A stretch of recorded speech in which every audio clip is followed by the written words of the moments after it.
Found some really cute stuff at the thrift store. Oh my god, it's an egg. Oh, will you put them in here? Okay, so all is washed. Just need to fill this up with water. Filled it up to the water line. Put this thing. Grab 4 eggs. Says you don't have to pierce them, so we're not going to. And then you're supposed to snap this shut.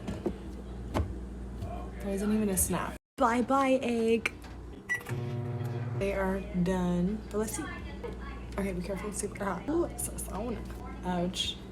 Ouch. You can use tongs. Ouch. I don't have any. Ouch. I ran them under cold water because honestly I'm too impatient. I don't want to have to like actually wait for them to be done. Oh my god, it worked. So definitely 10 out of 10 if y'all like boiled eggs. But I found mine at a thrift store, so just order it.